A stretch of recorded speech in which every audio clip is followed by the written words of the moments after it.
तो कलयुग साम्राज्य, कलयुग का साम्राज्य चारों तरफ हो गया। जब ज्ञान की उपेक्षा होने लगी, वैराग्य की, साधु महात्माओं की उपेक्षा जब होने लगी, तो भक्ति सोच रही है कि मैं अब कहां जाऊं, क्योंकि जहां ज्ञान था वहीं भक्ति थी, जहां वैराग्य थे, साधु संत थे, वहीं मैं रहती थी। अब चारों तरफ नास्तिक का साम्राज्य हो गया, तो मुझे कौन पूछेगा? धर्माकम शरणम गता, ये निराशय धर्म किसकी शरण में जाएगा? भक्ति इसकी चिंता में है। जो भगवान के भक्त हैं, जिनके हृदय में भक्ति निवास करती है, वो भगवान के भक्त सदैव चिंता में रहते हैं कि दुनिया वाले अब इस दुनिया में क्या होगा, क्या होगा? चारों तरफ नास्तिकता फैली हुई है। अगर थोड़ा सा उनको रोक करके कोई बात भी करना चाहे, भैया कपिल मुनि पर ऐसा आयोजन हो रहा है, आपको आना है, आपको वहां आना है, आपको कुछ लगाना है, तन मन धन से सेवा करनी है, भागते हैं, सुनना नहीं चाहते। महाराज मरने की फुर्सत नहीं है, कैसे आ जाऊंगा? बोले वृंदावन बिहारी। कहते हैं कि भगवान की शरण में वही आता है जिसके ऊपर भगवान की संपूर्ण कृपा होती है। भागवत उसी के सिर पर रखी जाएगी इस कलयुग में जिसके ऊपर परमात्मा की संपूर्ण कृपा होगी। नंद उत्सव उसी के आंगन में मनेगा जिसके ऊपर ठाकुर की संपूर्ण कृपा होगी। आज हमारे पूरे क्षेत्रवासियों के घर पे घर घर में नंद उत्सव मन रहा है, घर घर में भागवत पहुंच गई है। पूरे क्षेत्र में सभी के, गरीब अमीर, छोटे बड़े, सब। यही मेरा उद्देश्य था और इसी के लिए हम वृंदावन से आए हैं और भागवत गीता लाए हैं और घर घर पहुंचाने का मेरा संकल्प है, घर घर जाने का मेरा संकल्प है। कहते हैं आज भक्ति को ये दृश्य देख करके, अच्छा कुछ महिलाएं बैठी थी चारों तरफ, तो नारद जी ने पूछा है महिलाएं कौन है? बोले ये सब गंगा आदि नदियां हैं। बोले क्यों? ये गंगा आदि नदियां मूर्तिमान होकर के, नारी बन करके आज ज्ञान वैराग को जगाने के लिए आई है। सारा तीर्थ चला आया है उठकर।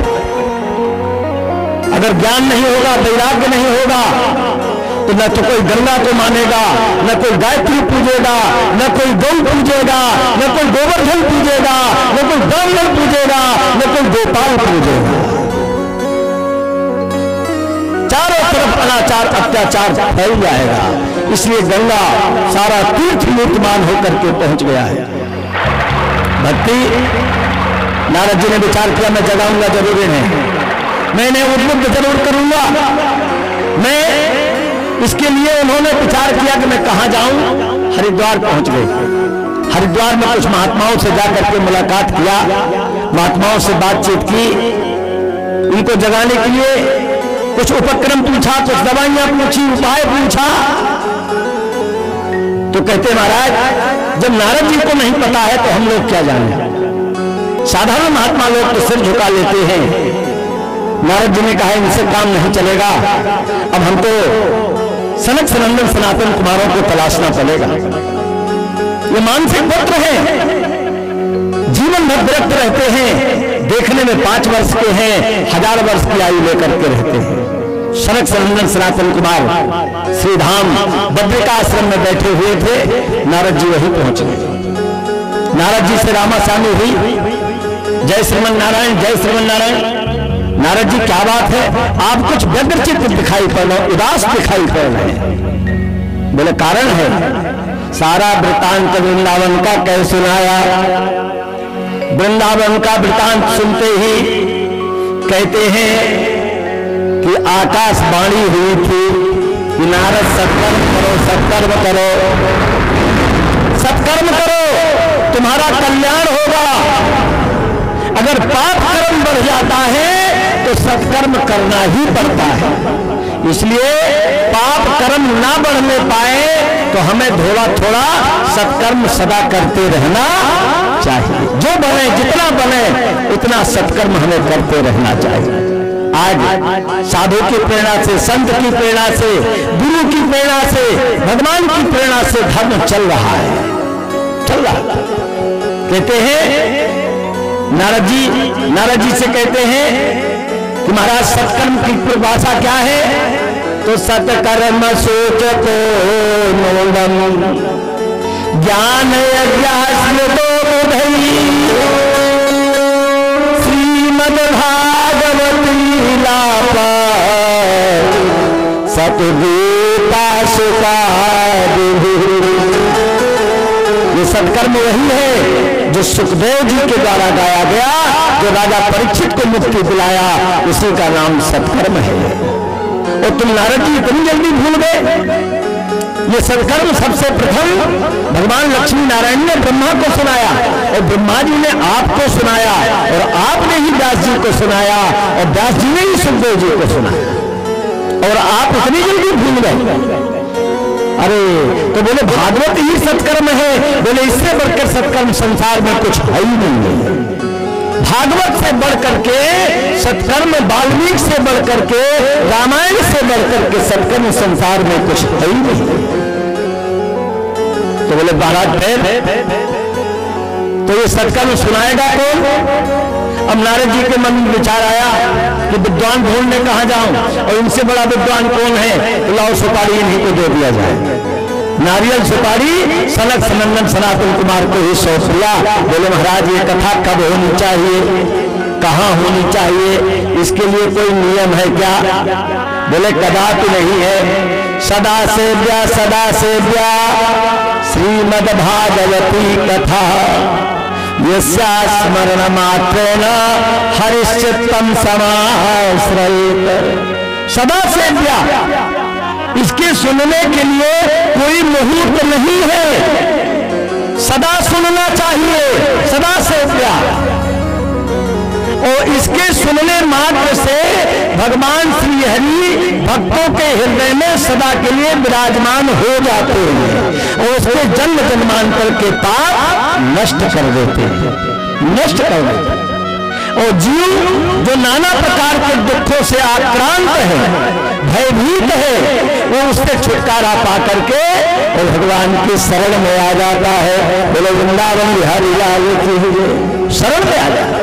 इसलिए तो बोले महाराज ये कथा कब और कहां? तो बोले ये कथा हरिद्वार के तट पर होगी। हरि के तट पर, हरि के तट पर कथा का कार्य। जब लोगों ने सुना कि कथा होने जा रही है तो च्यवन, वशिष्ठ, गौतम, पराशर, अत्रि, बड़े बड़े ऋषि मुनि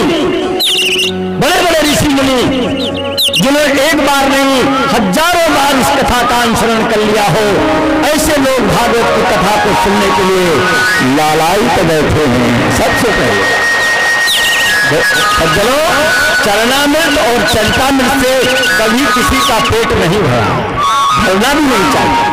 चरितामृत माने भागवत, भगवान के चरित्र, और चरणामृत माने भगवान का मंदिर का चरणामृत, उसका सदा पान करते रहना चाहिए। ये नहीं कि मैंने चरणामृत ले लो, ये नहीं कि मैंने ज्ञान सीख लो, मैंने कथा। अरे ज्ञान का कोई पार नहीं है, ये ज्ञान इतना विस्तार है भगवान के ज्ञान का कि श्रुत नेक नेक पुकारती पाती न गत ब्रजलाल की, पाती न गत ब्रजलाल की। कहते हैं इतना ही नहीं और है, इसके आगे और है। कहते हैं महाराज अब जब ये सुना कि कथा होने जा रही है तो वहां हरिद्वार के तट पर सारे संत लोग आसन लगा के बैठ गए और के उपरांत वहीं पर प्रहलाद भी पहुंच गए। प्रहलाद तालधारी, तो प्रहलाद अपने साथ गए हैं तो सबको साथ लेकर गए हैं, बीड़ा लेके गए हैं, ताल लेके गए, मजीरा मृदंग के साथ में नाचते गाते हुए वहां जब ढोल मजीरा साजबाज दिखा तो भक्ति अपने आप नृत्य करने लगती है। जैसे यहाँ भजन होने लगता है ना, तो कोई भक्ति ऐसी है कि उठ करके नृत्य करने लगती है। तो उससे कहा थोड़ी जाता है, उसके मन में उबाल होता है भीतर से कि अब हमें नाचना चाहिए, अब हमें नृत्य करना चाहिए, अब हमें गीत गाना चाहिए, अब हमें भगवान की शरण। अपने आप मन बोलता है भीतर से। फिर वहां न लाज रहती है न शर्म रहती है। भगवान के कार्य में लाज शर्म मत करो, संसार के कार्य में लाज शर्म करना चाहिए। और भगवान के कार्य में तो जितना कर लो उतना भर लो। मेरे वृंदावन में हरिलाल कीजिए। कहते हैं इस प्रकार से भक्ति नृत्य करके जा रही है। वहां क्या कहती है, हे कृष्ण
नृत्य करती हुई हरिद्वार के तट पर भक्ति पहुंच गई।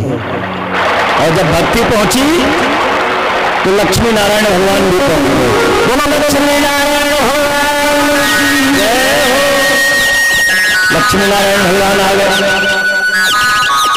तो नारद जी ने कहा भैया, और ज्ञान वैराग्य तो अपने आप, क्योंकि जब ज्ञान की चर्चा शुरू हुई तो ज्ञान वैराग्य चैतन्य होकर के सीधे पहुंच गए हैं।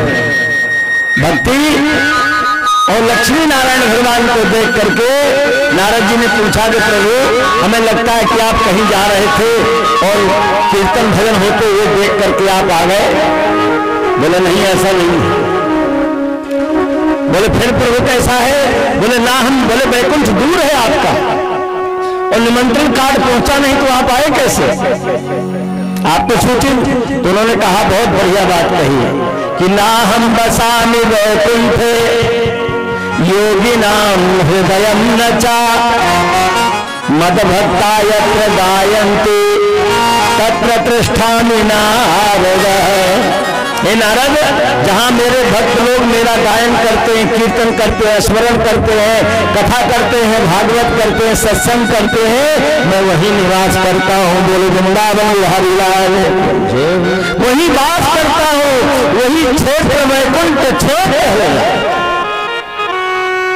आज अंतरिक्ष में बैठ करके आनंद ले रहे हैं और जो जैसा कर रहा है उसको देख रहे हैं। राम धर के बैठे सब कह मुजरा ले और जाकी जैसी चाकरी ताको कैसे दे। राम धरो के बैठ के सब कह मुजरा भैया, इसलिए सावधान रहना। ये मत सोचना कि हमको कोई देख रहा है क्या। अरे तुमको तो 36 करोड़ देवता देख रहे हैं, 35 करोड़ देवता तुम्हें देख रहे हैं, तुम कर क्या रहे हो? बोलो वृंदावन बिहारी लाल। क्यों कि आम है आज भी उनके जलवे, ऐसा मत सोचना। सूर्य चंद्रमा तारे आज भी निकलते हैं, आम है आज भी उनके जलवे, पर कोई देख सकता नहीं है। और सबकी आंखों में पर्दा पड़ा है, उनकी आंखों में पर्दा नहीं है, नहीं। इसलिए लाला बहुत सावधान होकर के अपने अच्छे बुरे कर्मों को करना है। थोड़ा सा मैं आप लोगों को एक सूचना दे दूं कि हमारे इस 7 दिन जो कुंड हमारा चल रहा है